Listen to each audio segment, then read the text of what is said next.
I felt like I was multitasking and I was just not even present at all for those conversations. Availability is not the measure of a leader. Effectiveness is. Because availability without boundaries isn't generosity. It's a trap. The more you can communicate effectively on your priorities, that is kind for everyone to hear and then get rowing in the same direction. Being needed feels like leadership, and it's not. It's people-pleasing with a title. I needed someone in the seat. 2 weeks, that was it. 2 weeks to fill a role that should have taken 2 months to recruit. I had a candidate. Let's call him Steve. My boss told me not to hire. My peers told me not to hire. 3 separate people pulled me aside and said some version of the same thing. This isn't the right guy. I hired him anyway because I was available, I was responsive, and I was solving the problem. And I told myself, that's what good leaders do. They don't leave seats empty. They act, they move, they fix things. What I didn't realize was that by saying yes to one person, I was about to say no to 10. If you've ever been so focused on being available that you forgot to be effective, this one's for you. I spent 30 years in corporate leadership making every mistake in the book, some of them twice. I'm Preston, and if you're a leader who's ever felt in over your head but too proud to say it, you're in the right place. This is PQ. Welcome.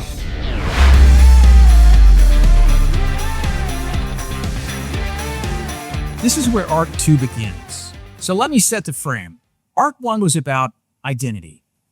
Who you are when the title changes, who you are when the pressure mounts, who you are when the mask comes off, and who you are when you finally see what you've become. But here's where I've learned. Knowing who you are doesn't automatically teach you how to lead. Identity is the foundation. Execution is the building. Arc 2 is about the pressures that hit once you're in the chair. The demands, the pace, the weight. The moments when you know the right thing to do, but the urgent thing won't stop screaming. 4 episodes, 4 tensions every leader feels, but rarely names out loud. And the first one?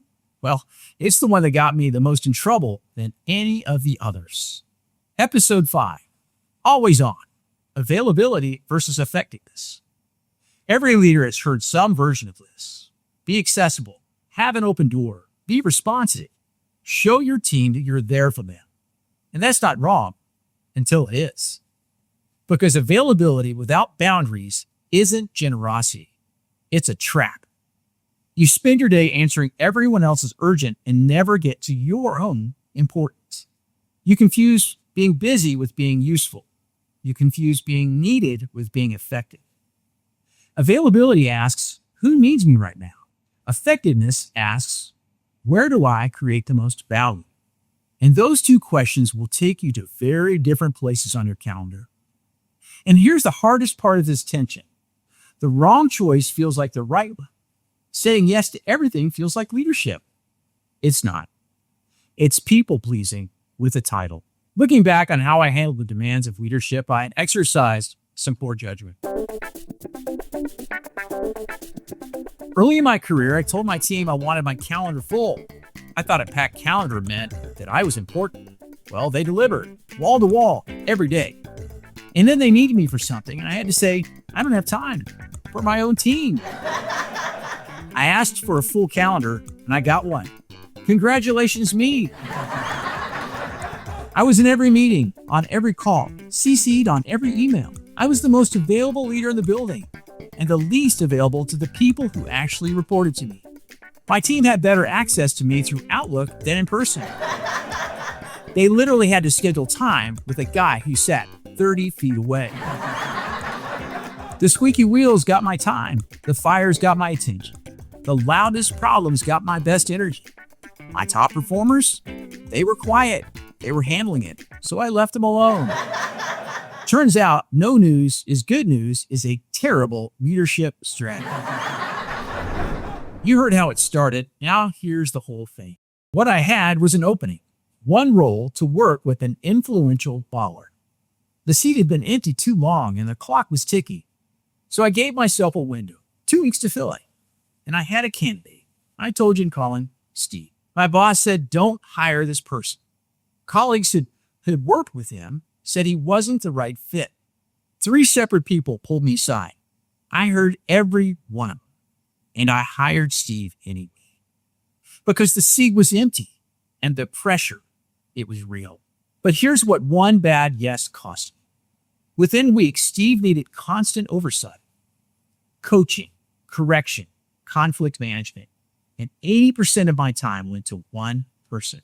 And because of the attention I gave the new hire, I had to ignore everyone else. The other 10 team members, across 18 markets, they got whatever was left, which wasn't much. And here's the part nobody warned me about. The team didn't just lose my attention. They lost momentum. Morale dropped. Performance slipped. Not because they weren't capable, because the leader who was supposed to be developing them was consumed by a problem he created. Availability of one became the neglect of many. It ended the way these things usually end. Steve was placed on a performance plane, and he exited the organization. The role got filled again, but the damage to the team took a lot longer to repair than the empty seat ever would have. I thought I was being decisive. I thought I was being available. What I was really doing was confusing being available with being effective. And 10 people ate for it. Most leaders I know go to church on Sunday and show up on Monday like they've never heard a word of it. I was one of them. The Discipled Leader Apprenticeship exists to close that gap. One-on-one discipleship that shapes how you actually lead, not just what you believe. If you're tired of living 2 separate lives, visit PrestonPoor.com.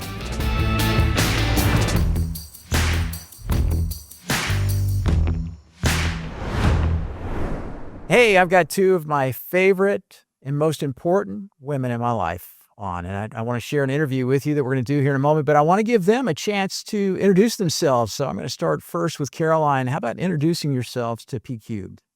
Sure. Well, thanks for having me on. I'm Caroline George. I live in New York City. I have spent the last 10 years in corporate America in consumer packaging, consumer goods, and then now in commercial real estate technology. I live in New York City with my husband and my almost 1-year-old daughter, and those roles are important, but I also have fun roles here on the call today or on the podcast today. I'm with whom I am a daughter to, so I'm with my dad, and a sister-in-law too, with Emma. So this is fun. Yeah, this is awesome. Yeah, thanks for being here. I'm so excited about this. Emma, how about you? Why don't you go ahead and introduce yourself? Hello, I am Emma. I'm also based in Atlanta, Georgia. Ironically, I went to Georgia Tech and was going to join a big consulting firm in New York, so I could have been there with Caroline, but COVID happened. So I ended up just being a little bit of a nomad and living in some various places, which was really fun. But I spent my past 4 years of my career in biotech consulting, working with emerging biotechs, helping them getting ready for the clinic for the first time.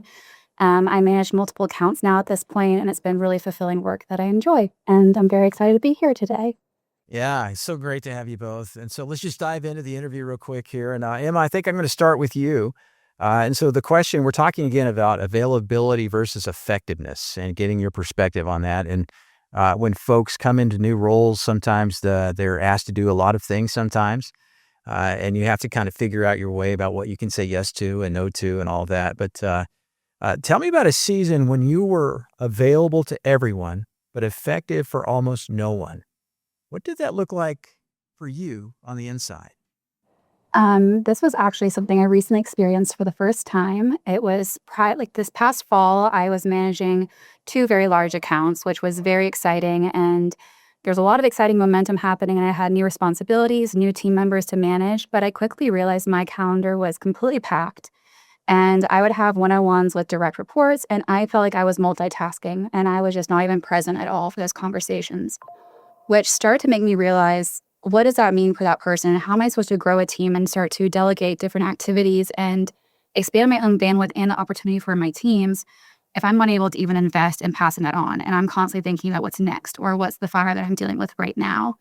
And also just like as you grow into different management roles and you want to be a mentor and a leader for your team, what does that mean for my direct report when they can very clearly tell that I'm multitasking or I'm thinking through something else and they're talking to me, and I've been on the other side of that, and that makes you feel like not valued and disengaged and not wanting to kind of invest and step into that role. So it's definitely a lesson I've learned of how can I make sure that I'm present whenever I'm saying yes to things, I'm committing to things, I'm fully going to be 100% there and not trying to split myself, because you're not effective when you're split halfway. And you might think that you're being super productive and checking off all the different things in your boxes, but you're actually causing more distraction for yourself, and it can let things fall through the cracks. So wise, Emma. That's really good. So can you think of a time where you actually had to, you realized that, and all of a sudden you had to turn the light switch and say, whoop, I can't do this. I've got to be present. Do you recall that and what that might, and how did that feel once you got on the other side of that? Probably not only for you, but for the person or whoever you were dealing with on that. Yeah, I think there's definitely been some times when I've said yes to two things at the same time and then they've hit, and I fully have to take accountability for it being the person that I committed to that, and I said yes, and I thought I was being hyper effective, but I failed in both cases. And looking on the other side of that, it was just really disengaging for the rest of my team to be almost split between two places and not able to fully commit to one. And that was a tough lesson to learn. Yeah, so hard. Well, I'm going to move over to Caroline real quick, and let's go to the next question and see your thoughts, Caroline, on this. How do you know the difference between a leader who's truly accessible and one who's just afraid to say no? Is there a way to tell at all? Yeah, I think I've had a lot of good examples of leaders. I've had some examples of leaders in my career that we're learning along the way too. But one of my favorite tells of someone who is clear on their priorities is someone who tells you when to communicate with them and how to communicate with them. And so I was on a project early on in my career, and I was a small little pawn, a part of this huge spend, like a big, I'll just say it, 2 golden arches, that was a big client to be working with. Give it away. Why not? Yeah, there were lots of eyes on a project. And so I had a lot of fear of failing. And you're also working with people that are high up in your organization. So you want to communicate correctly. And this man looked at me and he said, hey, if situation X, Y, and Z happens, text me as soon as you hear about it. So I knew the scenarios to be looking for and how to get a hold of him. And that allowed him then to be scanning different mediums of communication, email, Teams chats, his own phone, and understand when he needed to respond to something that was both urgent and important. And so I have asked that since to some of my leaders more recently, and gotten similar responses, both for bad situations and for good things that they want to be aware of. And I think that helps everyone involved to go from the, hey, I'm available, because you are communicating that, you can get a hold of me. But for the most important things, outlining those items, again, good and bad, is a really good tell for me on someone who is not afraid to say no to certain items, but that is going to remain available for the right situations. Yeah, that's good. So setting a boundary basically is what they're doing in that, right? And then filtering through what they can and what they won't do. So imagine yourself in the corporate world, let's just say 5 years from now. How would you implement that then, working with a team? Certainly. I would hope that I would do the same thing. But, being a new mom and a working mom, you can translate a lot of how you communicate in your household to how you would want to communicate with your team. So an example, when my husband texts me in the middle of a call, I will look down at my phone, right? If I have 3 direct reports, but we have a lot of internal customers, 30 or so, that we interact with on a day-to-day basis, and that's only internal. So think about your external customers as well. I am a text person. So I would really prefer for those direct reports to just text me outright for, again, a list of priorities that we had outlined together that are worth kind of that level of communication quickly. Yeah. So good on that. Great. Hey, Caroline, how would you answer that question? What's the hardest no that you ever had to give, and what did it cost you in the short term versus what you gained in the long term? It's a good question. No's are really hard for me, similar to what I'm hearing on our discussion so far, is that we have some people pleaser tendencies that we have to get rid of. No's on not making deadlines, no's on not being able to take on projects. I have said both of those, and they're very disheartening, especially if you're excited about a project or you have a lot of respect for a client that you're not going to be able to deliver on time for. But the real hardest and most wrong no, in my opinion, is when I've misprioritized my energy, my mental and my emotional energy, too much for a certain group of people where the return isn't, I'll even say eternal, maybe. So at work, a lot of times when I'm overwhelmed and I have made my calendar too packed, I've said yes to too many things. I, in turn, say no in my kind of attitude and how I might treat my husband at home because I'm spent in another direction. And so we all are human. We all have only a certain amount of hours in the day. I would argue that some people prioritize a little bit better than others. But that is my aim, so that to prioritize much better, so that I understand not only a to-do list of things that need to get done to move the needle forward, but also my own capacity. Like I can only serve X amount of people in a 24-hour day. And so I need to have my priorities clear on who those people are at work and at home. Yeah. Oh, wow. So good. I can tell you, I remember moving from one job to another once at the Coca-Cola company. I was in franchise leadership and I was leading all kinds of different teams under one manager. And then I moved organizations and the new manager sat me down. He said, okay, Preston, I want you to tell me everything you got going on. And I had a long list of things. And he looked up at me and goes, Preston, and it was just maybe after a 10-second pause. And he just shook his head. He goes, you're doing the work of 3 people. Did you know that? Well, part of that was the assignments I was getting, but part of me was being the people pleaser. And then I wouldn't say no. And it drove me nuts. And it burned me out. So yeah, I totally get it for you on that as well. So I share that with you. Hey, Caroline, let's move into this then. For the leader who's drowning in demands, but feels guilty about setting boundaries, what would you tell them? It's a little bit of an extension of our conversation we're having here, but for the leader who's drowning in demands, but feels guilty about setting boundaries, what would you tell them? I would hope that this phrase offers a little bit of freedom to that leader, but I really like the phrase that clear is kind and kind is clear. And so the more you can communicate effectively on your priorities and what exactly you and your team need to get done, that is kind for everyone to hear and understand and then get rowing in the same direction. So I think communication is the biggest part of that. Make your boundaries, and then communicating them clearly actually is one of the kindest things that you can do for your team. That's so good. Yeah, my friends at Chick-fil-A say the same thing. I've heard them say that Truett, Kathy, and some other people in the organization taught that about the clarity and the kindness and how that works. Great principle to live by. Emma, how would you answer that question? For the leader who's drowning in demands but feels guilty about setting boundaries, what would you tell them?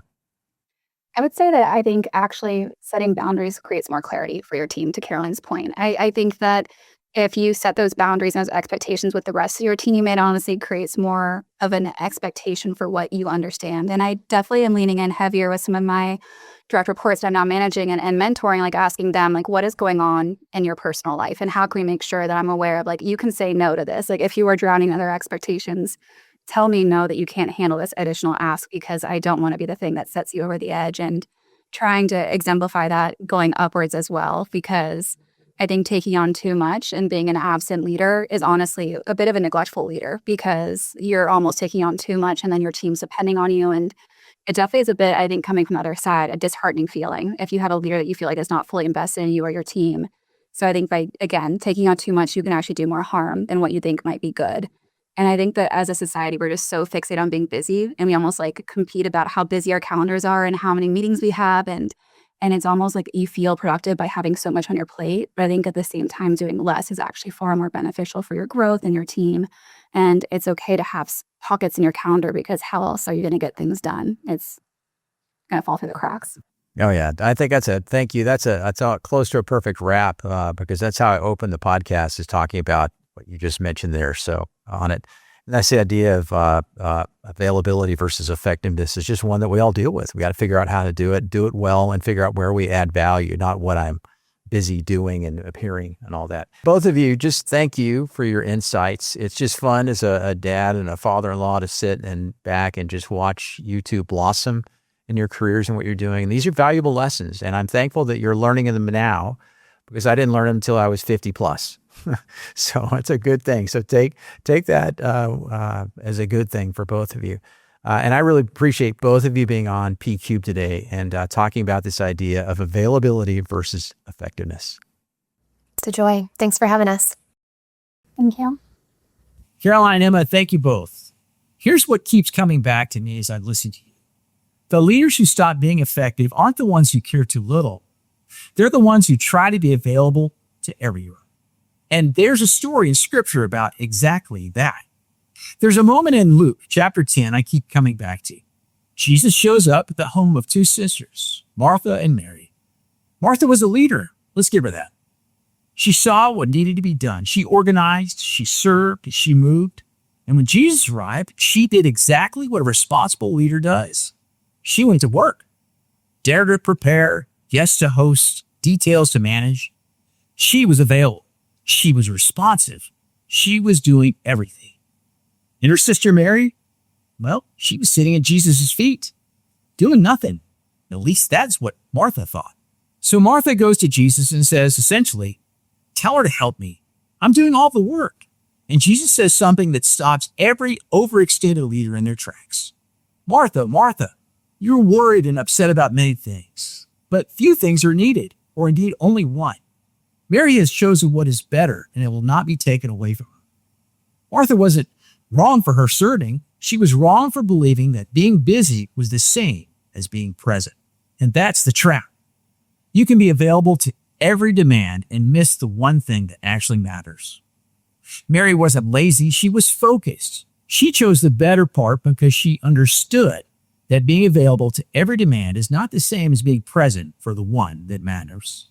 So here's the invitation today. Not to stop serving, not to close the door, but to ask God which door to walk through and which ones to leave shut, because you cannot do everything and do anything well. So what do you do with all this? I'm not going to leave you sitting in the tension. 3 things. I wish someone had said them to me before I gave one person my whole calendar and left 10 people in the dark. Number 1, being needed is not the same as being effective. For years, I measured myself by how many people needed me. Full inbox, open door in every meeting, CC'd on everything. And I felt important because I was wanted everywhere at once. Here's the trap.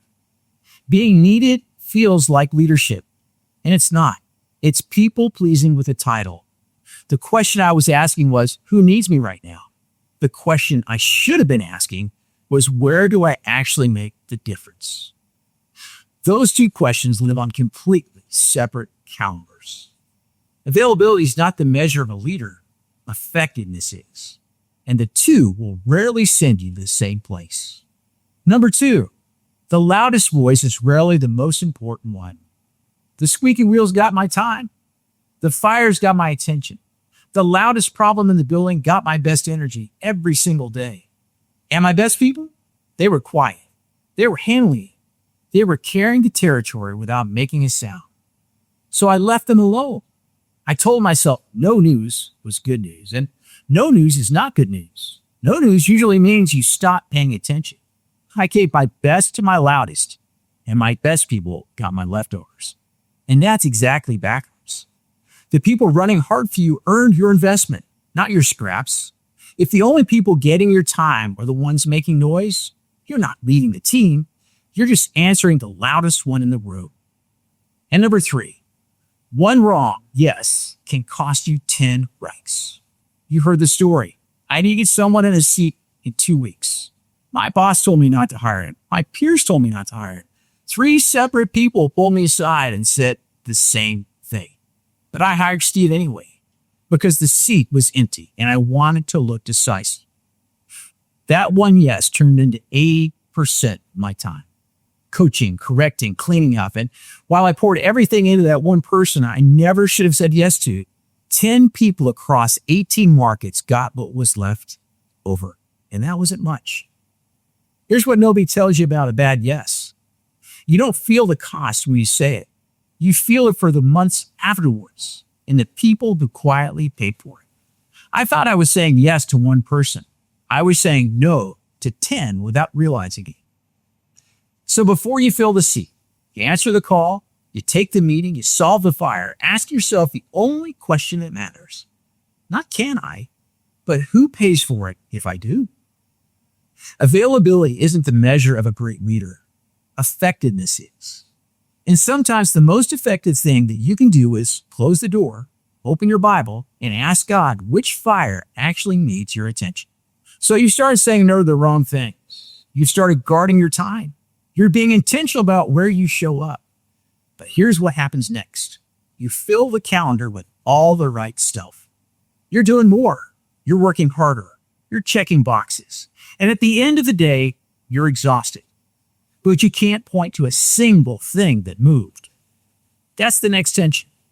Episode 6. I'm busy all day, but not moving anything forward.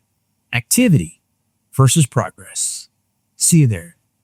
Well, that's a wrap. Thanks for spending part of your day with me, and I know your time is valuable and your to-do list is long. If this was helpful, share it with someone else who needs it. Like it, comment, leave a review. It helps more people find the show, and quite honestly, it makes me feel like I'm not just talking to myself in here. And if today's tension hit home, maybe a little too close to home, and if you're tired of being one person on Sunday and someone else on Monday, check out the Disciple Leader Apprenticeship at PrestonPoor.com. 10 weeks, 1 hour a week, one conversation at a time. No slides, no lectures, just real talk. And find me on LinkedIn, Facebook, or Instagram. Peace out, be a rock star.